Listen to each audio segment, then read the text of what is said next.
We are joined by a great friend of the ACLJ and this broadcast, Congressman Jim Jordan of Ohio. Congressman Jordan, I want to get right into it.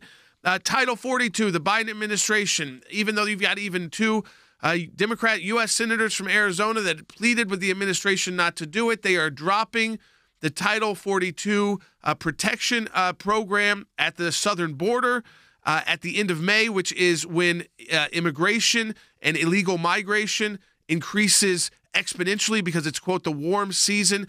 Your reaction, Congressman, to why the administration, I mean, is it really just because this was a Trump policy that they are removing this now?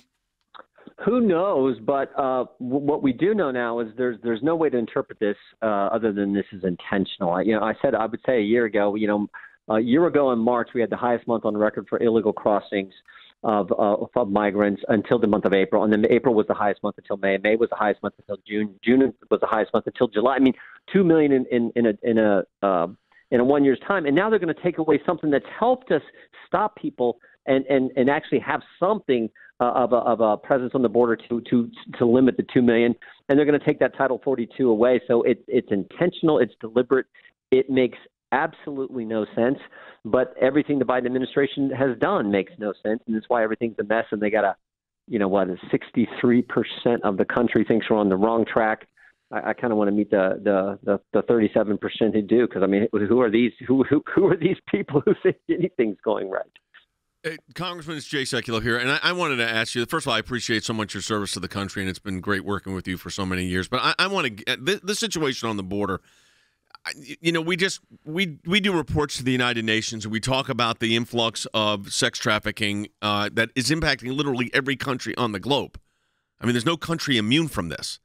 And then we've got this, the Biden administration wants to dismantle anything the Trump administration did that was protecting our borders, reducing sex trafficking. It still was a problem. I'm not saying it wasn't. It's still a huge problem.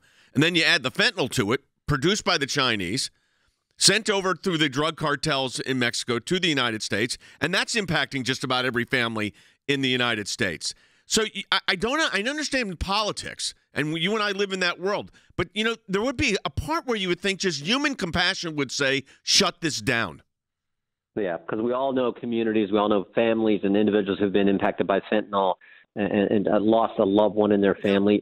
That's pouring across. So, yeah, it's all that. Plus, like we said, 2 million illegal immigrants coming into the country in 1 year's time. And here's the takeaway I have, too, is it's almost like you want to ask the administration, well, which is it? Because on one hand, you said you want to spend $22 billion more. Joe Biden wants $22 billion more dollars of American tax money for COVID. But now we're going to because we're concerned about COVID. And then at the same time, we're going to get rid of Title 42 because, no, COVID's not a big deal. Because Title 42 is because of a health issue. You can just stop people from coming in. So you can't have it both ways. But this is just, again, typical left-wing baloney from the Biden administration. Congressman, I wanted to go to an issue as well. So we know the southern border, but there is breaking news out of the Judiciary Committee, which you were the ranking member from the Republican. The Judiciary Republicans are launching an investigation. We've been talking about this all week on our show, Congressman Jordan, and we're talking to Congressman Jim Jordan of Ohio, folks. He's the ranking member of the House Judiciary Committee. The Judiciary Republicans are launching an investigation into Twitter and Facebook following new reports on Hunter Biden's laptop. Tell people, you've got the letters that you sent to both CEOs of those companies. Tell people what you're looking for. Well, 18 months ago, just days before the presidential election, our most important election, we all knew that the laptop was real, and of course, Twitter and Facebook colluded with big media and Democrats and said, no, it's Russian disinformation.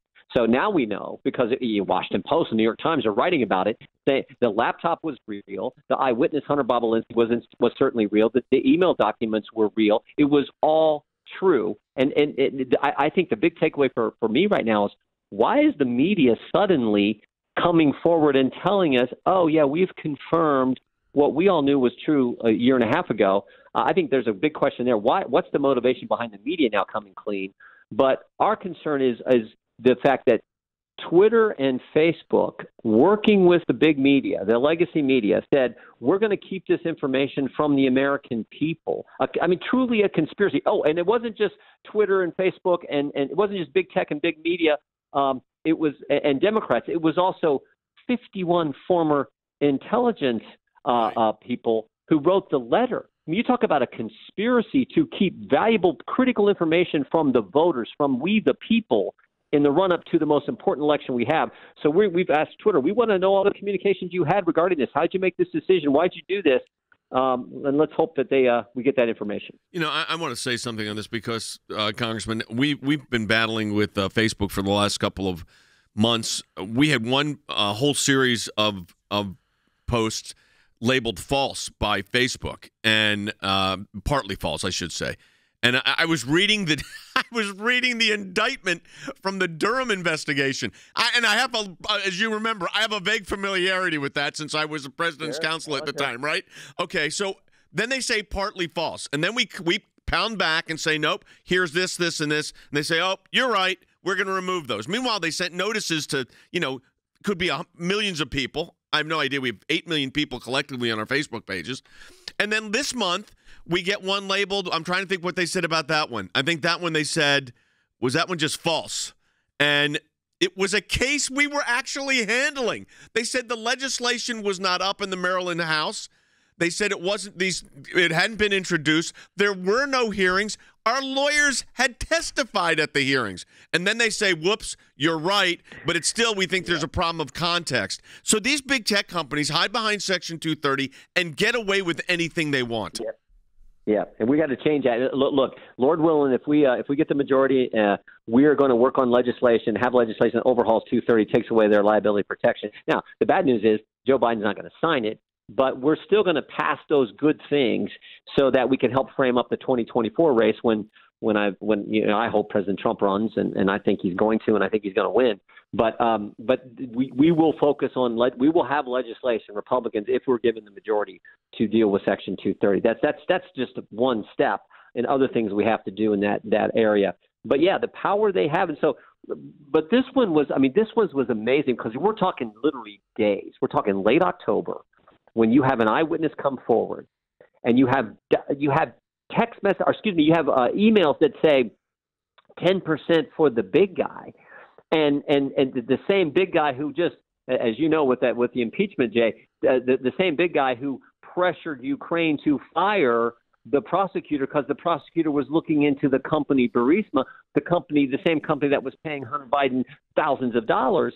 So that's a concern. And no, that's disinformation. We're going to keep it from the American people. And now the Washington Post and the New York Times say no, it was all accurate information, which, of course, as I said, we all knew at the time. Congressman, we appreciate you joining us, and we sure do appreciate your leadership in the House of Representatives. Congressman Jim Jordan from Ohio, good friend of ours. Thanks, Congressman.